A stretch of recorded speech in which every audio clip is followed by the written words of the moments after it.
This is Offbeat, podcast that helps you to transform your career aspirations into reality. With your host, Adnan Sohail.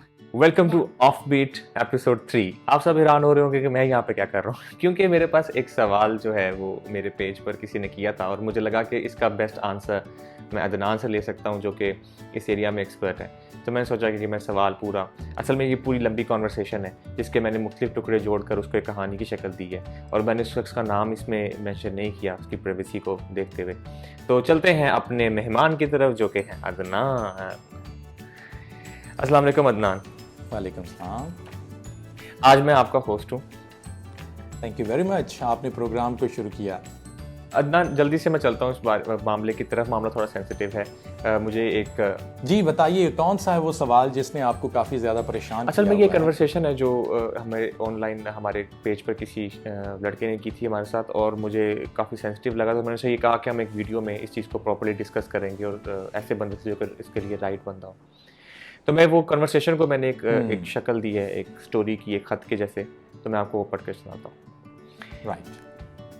मैं 2 बार नौकरी से निकाला जा चुका हूँ। लास्ट जॉब में मेरे बॉस ने 2 माह पहले परफॉर्मेंस अप्रेजल किया था। वो मेरे काम से बज़ाहिर तो खुश थे, पॉजिटिव फीडबैक था और उन्होंने कोई एरिया ऑफ इम्प्रूवमेंट में यही लिखा था, keep up the good work. मुझे ज़रा भी अंदाज़ा नहीं था कि वो मुझे नौकरी से फारिग कर देंगे। मैं अगर मान लेता हूँ कि मुझे नौकरी से निकाला इसलिए किया है, वो मेरी परफॉर्मेंस नहीं बल्कि एचआर की एक पॉलिसी है और एचआर ने मुझे एग्जिट इंटरव्यू में भी यही कहा था। लेकिन फिर भी मुझे लूज़र जैसा फील होता है क्योंकि ये ऐसा एक बार नहीं बल्कि 2 बार हो चुका है। तो मैं खुद से ये सवाल करता हूँ कि मेरी इसमें क्या गलती है और मेरा ही नाम क्यों आया और मेरे कोलीग का नाम क्यों नहीं आया। क्या ये मेरी बदकिस्मती है? 5 माह हो चले हैं, मैं उदास हूँ, अजीब व गम गुस्सा है। नई नौकरी भी नहीं मिल रही और नई जॉब सर्च के इंटरव्यू में भी लोग ये सवाल करते हैं कि आपने पिछली नौकरी क्यों छोड़ी। तो आगे ये कहते हैं कि मैं चाहता हूँ कि मैं अपने दिमाग से इस दीमक को जो मेरे जहन को चाट रही है निकालूँ, मैं अपना कॉन्फिडेंस बहाल करूँ और आगे बढ़ सकूँ। आप मुझे बताएं कि मैं कहाँ से शुरू करूँ। Adnan. Right. First of all sad, sorry to hear. मुझे दिली तौर पे इस चीज़ का पहली तो बात है कि अफसोस हुआ है कि ही लॉस्ट हिज जॉब।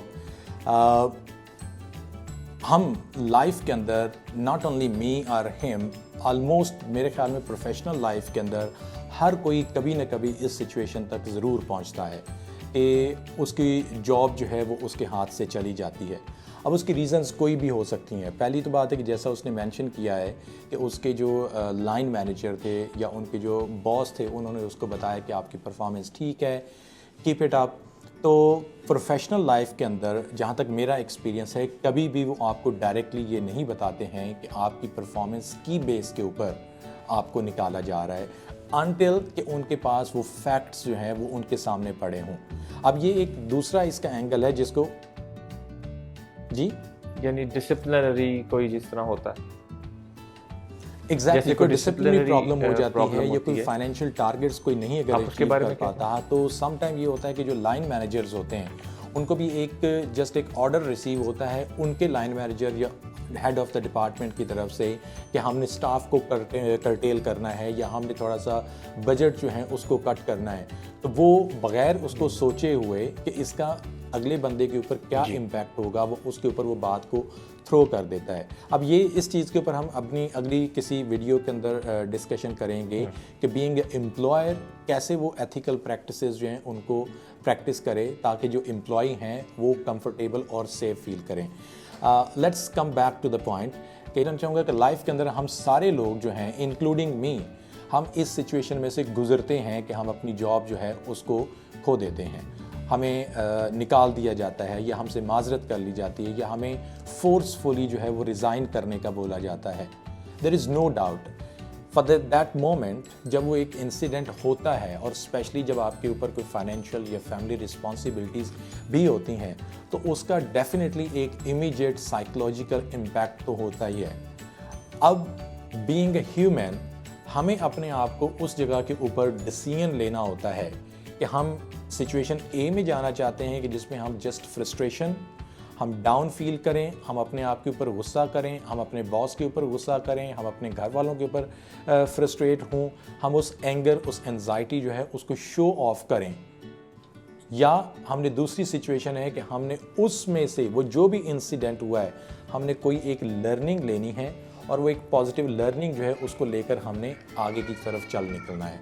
तनान, ये जो प्रोसेस है पूरा फीलिंग को मुख्तलिफ करने का, अपने अंदर बदलने का, ये कहना मेरे ख्याल से आसान और उसे प्रैक्टिस करना मुश्किल है। आपके ख्याल से ऐसी क्या चीज़ है जो आपको इस सारी फीलिंग में से बाहर निकालने के लिए आप ख़ुद को वर्बली या जहन की प्रिपरेशन के लिए बता सकते हैं बार बार? वेल, थोड़ी सी ऑड एग्जांपल हो जाएगी। मैं हमेशा ये कहता हूँ कि जब आप जॉब के ऊपर जाते हैं, you are not going in a marriage contract, कि जिसको अगर किसी ने ब्रेक करना है तो उनको बहुत ज़्यादा कॉन्सिक्वेंसेस जो है उसका ख्याल करना पड़े। जॉब जो होती है उसके ऊपर बड़ा एक आपका ओपन सा कॉन्ट्रैक्ट होता है। एम्प्लॉयर या एम्प्लॉय जो है वो किसी वक्त भी एक दूसरे को गुड बाय कर सकते हैं।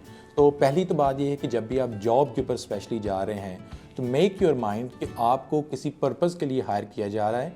जब तक वो पर्पज़ फुलफ़िल हो रहा है and you are aligned with the goals of company, तब तक ये है कि वो आपकी पोजीशन वहाँ पे सेव है।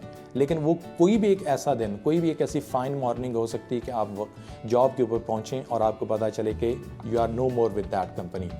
अब उसकी रीजंस क्या हो सकती हैं? पॉसिबली आपकी परफॉर्मेंस ये एक चीज़ हो सकती है, आपका बिहेवियर ये दूसरी चीज़ हो सकती है, और कंपनी के जो लॉन्ग टर्म प्लान्स होते हैं ये एक तीसरी चीज़ हो सकती है।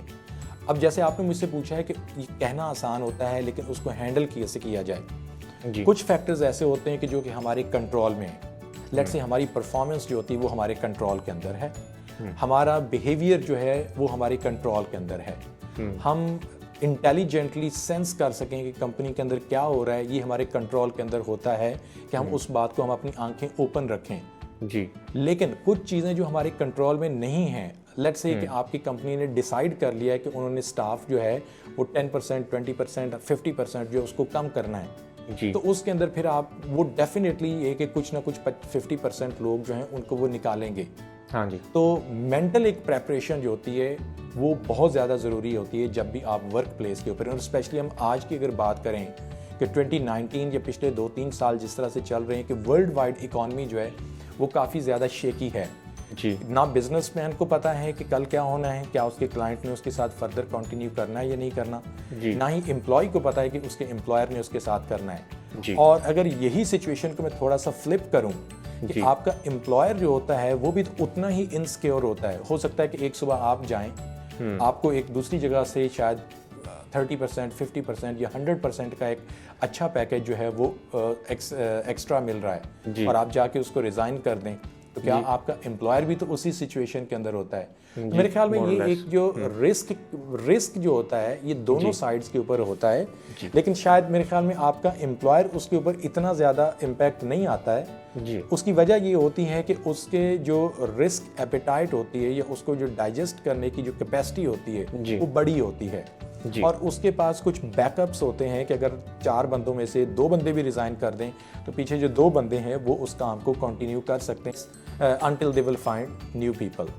तो मेरे ख्याल में एक मेंटल और फिर फिज़िकल जो प्रेपरेशन के आप अपने फंड्स जो हैं या अपनी रिस्पॉन्सिबिलिटीज़ जो हैं उसको इतना ज़्यादा ना इंक्रीज़ कर लें कि जब ऐसी कोई सिचुएशन आपके सामने आए तो आपको बहुत ज़्यादा शॉक दे और आप बिल्कुल मतलब कि फ्रस्ट्रेट हो के ऐसी कोई एक्टिविटी परफॉर्म करें कि जो आपको और ज़्यादा डीमोरलाइज करे और आपके ऊपर मतलब कि लोगों को हंसने का मौका दे।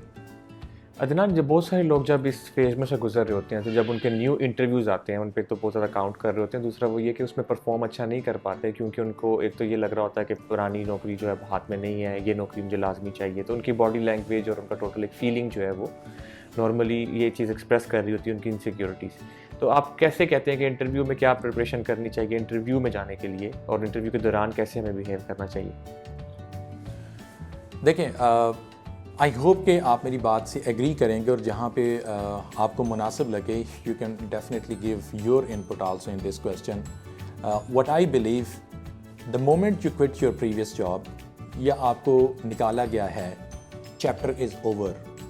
अब उस चैप्टर का आपके अगले चैप्टर के साथ कोई ताल्लुक नहीं होना चाहिए। मैं बात कर रहा हूँ यहाँ पे साइकोलॉजिकल ताल्लुक की बात। जी। कि जैसे ही वो उस जॉब से आप चले गए हैं, अब आपको अगले 1 महीना इस बात को सोचने की ज़रूरत नहीं है कि अगर आपने ये किया होता तो वो जॉब आपके हाथ में रह जाती, अगर ये करते तो उसका रिजल्ट ना होता ऐसा। जी जी जी। What has happened, that has happened, now that's the past, you cannot change it. What you can change, that's only your present. Present के अंदर जो आप काम करेंगे, जो कि आपके फ्यूचर को डिफाइन करेगा, अब उस चीज़ के ऊपर आपका फोकस जो है वो ज़्यादा होना चाहिए। अब उस चीज़ के ऊपर फोकस के अंदर मैं बात करूँगा कि जब आप इंटरव्यू के लिए जा रहे हैं तो डेफिनेटली अपनी कोई भी एक ऐसी जो सक्सेस स्टोरी है कि आपने लाइफ के अंदर, कॉलेज के अंदर, स्कूल के अंदर, एक पर्सनल रिलेशनशिप के अंदर या प्रीवियस अपनी जो जॉब होती है उसके ऊपर आपने कोई अचीवमेंट की है, अपनी उस अचीवमेंट जो होती हैं वो अपनी जो अच्छाइयाँ या अच्छे काम होते हैं लाइफ के अंदर, आपकी जो सक्सेसेस होती हैं मिली, उनको ज़रूर आप एक बार अपने जहन के अंदर दोहराएं। उससे ये क्या होता है कि आप अपने आप के अंदर ना बूस्ट फील करते हैं और फिर वही चीज़ आप कन्वे करते हैं अपने एम्प्लॉयर के सामने। If you like our content, please subscribe to our channel. Now, back to the show. Adnan, मैं ये कह रहा हूँ कि जब आप नई जॉब ढूंढ रहे होते हैं, ये खुद एक फुल टाइम काम है, इसमें आप पढ़ जाते हैं तो आपकी अदरवाइज़ जो फोकस है वो काफ़ी नेगेटिव चीज़ों पर होती है। जेब में पैसे नहीं है, उससे भी एक नेगेटिविटी आ रही होती है और लोगों के सवाल काफ़ी ज़्यादा होते हैं। बार बार लोग पूछते हैं कि क्या चल रहा है, क्या प्लान है, क्या कर रहे हो। और कुछ लोगों को जिनको नहीं पता होता वो पूरी स्टोरी पूछते हैं, क्यों नौकरी गई, क्या हुआ था, और वो सब चीज़ों को एक नेगेटिव एनर्जीज जो है वो फ्लोट हो रही होती हैं। तो आपका क्या ख्याल है कि आम जिंदगी में खुद को नॉर्मलाइज करने के लिए क्या करना चाहिए? अच्छा, यहाँ पे आपने आइडेंटिफाई करना है कि जो आपको क्वेश्चन करने वाले लोग हैं वो हैं कौन। एक वो लोग होंगे हु रियली मीन इट, वो आपकी बहुत ज़्यादा केयर करते हैं and they want you to succeed, और वो चाहते हैं कि आप दोबारा से उसी लाइफ के अंदर उसी सक्सेस को कंटिन्यू करें अपनी किसी नई जॉब के ऊपर, so that they can see you कि आप हैप्पी हैं। दूसरा सेट ऑफ पीपल वो वाले होंगे who just want to ask you for the sake of a question, कि वो आपको काफ़ी देर के बाद मिले हैं, या एक समटाइम ये एक बुरी बात है कुछ सोसाइटीज़ के अंदर के लोग जस्ट मतलब कि किसी का फ़न करने के लिए या टॉन्ट करने के लिए उससे इस किस्म की बात करते हैं। सो हमें अपने उन लोगों को आइडेंटिफाई अपनी लाइफ के अंदर कर लेना चाहिए, वो फैमिली के अंदर हूँ, वो फैमिली से बाहर हूँ, या हमारे दोस्तों के अंदर हूँ, कि वो हैं कौन। अगर तो हमारे वो वाले लोग जो कि हमारे केयरिंग लोग हैं उनमें से कोई बात पूछ रहा है तो मेरे ख्याल में उनकी बात को हमें अंडरस्टैंड करना चाहिए और उनको वो फैक्ट्स बताने चाहिए कि ऐसा क्यों हुआ और नेक्स्ट मेरे क्या प्लान्स हैं। और वहाँ पे आप फील करेंगे कि they people will be more like your mentor या कोच की तरह होंगे, कि वो आपको उसके ऊपर फिर हौसला देंगे, वो फिर आपको उसके ऊपर कोई ऐसा मशवरा देंगे कि आपको ये करना चाहिए और इससे आप आगे जा सकते हैं। उनकी तरफ से आपको हमेशा एक पॉजिटिव वाइब जो है ना वही मिलेगी। अब दूसरा जो सेट ऑफ पीपल है मेरे ख्याल में उनके आपको केयर नहीं करनी चाहिए, मैं तो ये कहूँगा। उसकी रीज़न ये है कि अगर आप उनको जितना भी अच्छे वर्ड्स के अंदर जस्टिफाई कर दें कि that was not your mistake, लेकिन they are not going to believe in, क्योंकि उनका पर्पज़ उसके ऊपर बिलीव करना तो है ही नहीं। उनका पर्पज़ है सिर्फ और सिर्फ आपको तंग करना या आपको मज़ीद डीमोरलाइज करना। तो मेरे ख्याल में लाइफ के अंदर हमारे उन लोग जो हैं उनको पहले ही हमें सेग्रीगेट कर लेना चाहिए कि किसके ऊपर हमें किसकी बात को अहमियत देनी है और किसकी बात को अहमियत नहीं देनी है। अदनान, मैंने इस सब मामले में एक चीज़ जो है वो पिछले दिनों देखी है कि अगर आप सिर्फ अपने आप को पॉजिटिव वे में कंडक्ट करते हैं, जिस तरह कि आप थोड़ा मुस्कुराएं, हंसें, जो नॉर्मल काम अगर नौकरी होती तो कर रहे होते, जिम जा रहे होते या म्यूज़िक सुन रहे होते या आप कुछ भी मूवी देख रहे होते, कुछ भी जो नॉर्मल आपकी रूटीन में होती हैं चीज़ें, उनको कंटिन्यू करते रहना चाहिए ताकि पॉजिटिव एनर्जीज आपके पास रहें और आपकी लाइफ को ये ऐसा ना लगे कोई एक सिचुएशन जो है वो आपको बहुत ज़्यादा हैवी हो रही है। आपकी बातें सुन के बहुत अच्छा लगा अदनान। आई होप ये जिनके लिए भी है आउट देयर, उनको जल्द से जल्द कोई ना कोई अल्लाह ने रिज़्क लगाना कहीं ना कहीं आपका सबब लग जाए। और अगर आपको ये फुल टाइम जॉब नहीं मिल रही तो हम अपने आने वाली वीडियोस में कुछ पार्ट टाइम काम भी जो है उनके बारे में बताएंगे कि हाउ टू अर्न ऑनलाइन और आप किस तरीके से छोटे मोटे पैसे इधर उधर से कमा सकते हैं ताकि आपकी जेबें जो है भरी दें। एग्जैक्टली। मैं साथ यहाँ पे थोड़ा सा और एक चीज़ को ऐड करना चाहूँगा, and definitely in our coming videos या जो एपिसोड्स होंगी उसके ऊपर हम बात करेंगे कि really how they have to prepare and how they have to perform when they are going through the interview. इसके ऊपर हम एक पूरी डिटेल वीडियो जो है वो नेक्स्ट टाइम करेंगे। मैं सिर्फ ये कहूँगा कि जिस चीज़ का कोई इम्पैक्ट हो सकता है जी, उस चीज़ को आप ज़रूर कंसिडर करके उसको आगे लेकर चलें। जी। अगर तो आपकी एंजाइटी, आपकी फ्रस्ट्रेशन जो है दैट इज़ द सॉल्यूशन, और उसकी वजह से आपका अगला जो फ्यूचर है वो बेहतर हो सकता है, तो शायद फिर तो हर कोई एंजाइटी में जाना पसंद करे। बट स्टैट्स जो हैं, मेडिकल जो है, साइंसेस जो है, वो इस चीज़ को हमेशा से निगेट करती है कि कभी भी एंजाइटी या फ्रस्ट्रेशन जो है वो आपकी आने वाली किसी भी चीज़ को बेहतर नहीं करती है, उल्टा वो और ज़्यादा आपको नुकसान दे सकती है। तो मेरे ख्याल में, और बीइंग ह्यूमन बीइंग रिगार्डलेस कि आपके क्या रिलीजियस बिलीव्स हैं, हमें अपने क्रिएटर जो होता है उसके ऊपर बड़ा फर्म बिलीव होना चाहिए कि आज जो पहले अपॉर्चुनिटी आपको मिली थी वो आपकी किसी को बहुत ज़्यादा एक्स्ट्रा ऑर्डिनरी स्किल की वजह से नहीं मिली थी, that was meant to come to you.